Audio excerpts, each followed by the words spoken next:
याची TV9ची मी बातमी आता ऐकली, हा थोबाडफोडाच्या गोष्टी करतोय. म्हणजे जसं काय याला पागल कुत्र्याने चावलंय, हा मेंटल झालाय असं वक्तव्य त्याचं चाललंय. त्याला मी एवढंच उत्तर देईन, थोबाडफोडाच्या गोष्टी तू काय करतोस बाबा? भोकणेवाला कुत्ता नाही काढताय, मला जी कल्पना आहे.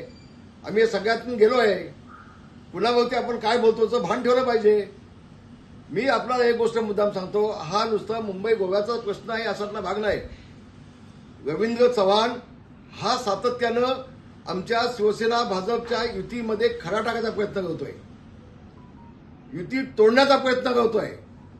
आणि या बाबतीमध्ये मी आपल्याला सांगतो, या बाबतीमध्ये मी आदरणीय मोदी साहेब, आदरणीय शहा साहेब, आदरणीय मोहन भागवतजी यांना एक 10 दिवसाच्या आधी मी पत्र पाठवलेत.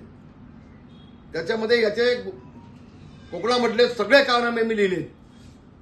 अगदी एकनाथ शिंदेच्या मुलाला कसा त्रास दिला श्रीकांत शिंदे पासून, दापोलीत काय चाललंय, रत्नागिरीत काय, मी सगळं ह्याचं डिटेल लिहिलं त्यामध्ये. हा पागल झाला, हा मेंटल झाला, याला युती कळतच नाही.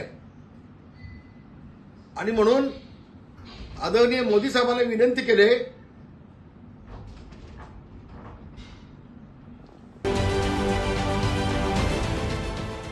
देश विदेशातील प्रत्येक घडामोडींचे लाईव्ह अपडेट मिळवण्यासाठी आता साम टीव्हीच्या सर्व सोशल मीडिया प्लॅटफॉर्मला लाईक, फॉलो आणि सबस्क्राईब करा.